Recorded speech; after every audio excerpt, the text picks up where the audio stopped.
All right, to Trump backer supporter Mark Serrano, we've got Hillary Clinton supporter Danielle McLaughlin and Heat Street's Julian Melcher. Julian, ended with you. I've always felt the business background could cut both ways for Donald Trump. One, we want a business person in there, presumably because business guys know numbers and presumably would know how to extract the best deals. But then part of it think, well, if he doesn't pay his contractors or he's a rough business guy, well, we don't like that. How do you think this sorts out?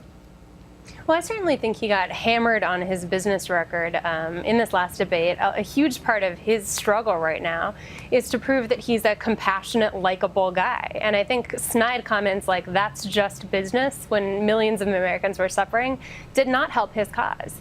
Interestingly enough, hitting him on his business record got under his skin. He could not help himself from trying to portray himself as like the most powerful businessman in the world. And I think that wasn't particularly likable either.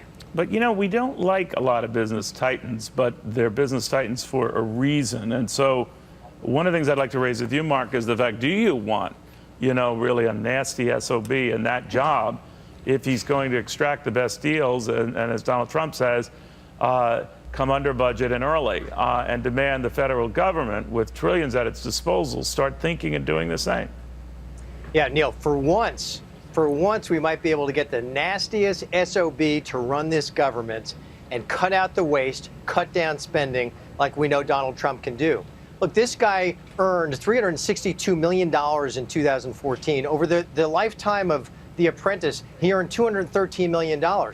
He has created value, economic value, and jobs. The only thing Hillary Clinton has ever created is influence to government, access to government largesse, and corruption.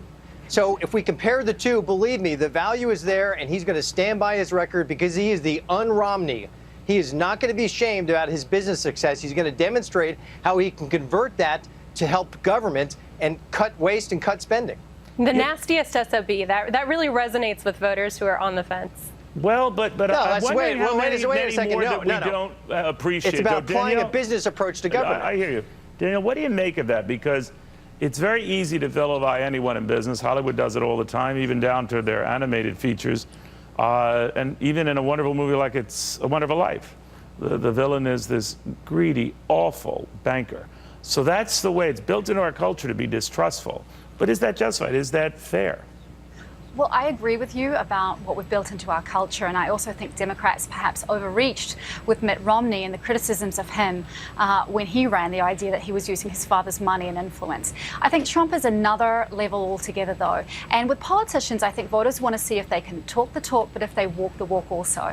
And whether you've farmed out your manufacturing to China, whether you've imported foreign workers on an H-2B program, or whether you've engaged in tax avoidance, I'm not sure that telling your lawyers to do these things actually helps you run the country. All right, we'll watch closely because it's still too early to tell, because we haven't seen certainly polls since this debate of yet. But we'll get a good sense of how American people are feeling. But if Hillary Clinton is still having a tough time in those polls, President Obama thinks he knows why. Listen. I've been frustrated by the degree to which, partly just because she's been around a long time, people just do not give her credit. And part of it maybe is because she's a woman. And, you know, we have not elected a woman president before. Jillian, when she was leading in the polls by 10 points about a month ago, did we not know she was a woman? Yeah, I mean, this is a ridiculous comment that he's making, and I think it's frankly a little bit insulting to women. Hillary Clinton has had a great week, and it's not a great message to be sending to young women, girls who are watching, to say, you know, if you do poorly, if it's not received, it's because you're a woman. That's literally the message the president is sending right now, and I don't think that's helpful. You know, on this same issue of whether someone's sexist or not, Mark, I'm not going to you because you're a guy, but I am asking you this.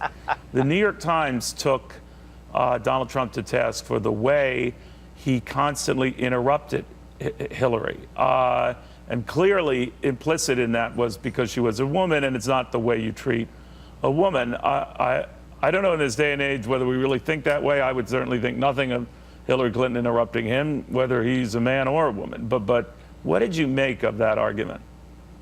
What I make is the New York Times is, cultivating the PC culture as usual. Voters who have suffered in this economy don't have time, as Donald Trump has said, for being politically correct. They don't care. They know on a personal level, they think, and people tell us that he's chivalrous. You know, he's a genteel guy. But when it comes to policy, when it comes to politics, it doesn't matter that she's a woman. He's going to take her to task for her falsehoods and her lies and her corruption. And that's what he's trying to do. You know, look, she is not critiqued because she's a woman. She's critiqued because she has a failed record. That's the inconvenient truth for Barack Obama. And if you take a look at the most recent Fox News poll, I think we know why Obama made that comment. It's because in Nevada, Hillary Clinton's lead with women is only 6 points. In Ohio, it's only 3 points, Neil. She's actually now losing support among women. Well, obviously, he's also driven by just wanting to continue another term of his policies. They would all be reversed under Donald Trump, and whether it was Donald Trump or Donna Trump, he wouldn't invite that. But Danielle, I do want to get your quick thought on some other comments that Trump made. And of course, he was reminded about the treatment of this beauty pageant winner who gained weight. Men and women have reacted to this, disproportionately women reacting to this, and were very offended. Did he lose female support doing that, or having the world get reminded of that? I think he did. I think that what he was doing when he was talking about Miss Universe is what he did when he talked about Heidi Cruz, when he talked about Carly Fiorina, and when he said that Hillary Clinton didn't look presidential. You don't have to be a brain surgeon to figure out that he is making reference to their gender and he's treating them differently.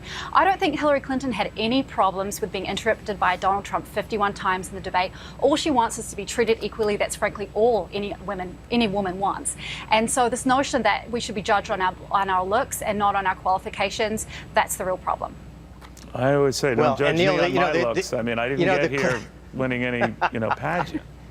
The Clinton hypocrisy is so rich that the Clinton Foundation has taken money from these Middle Eastern nations who suppress women. Look, right, it would be a lot homosexuals. easier. It would be a lot easier for Trump to be able to call true. them out if he had not had a proven history of misogyny. But I think if you were constantly somebody, no, that is it's not a corrupt. Calling a beauty queen fat is misogynistic. People don't care about name calling. Bring out Rosie O'Donnell's misogynistic. Well, I'm glad I brought up that last question. matters. Otherwise, we would have had actually a very respectful exchange of views.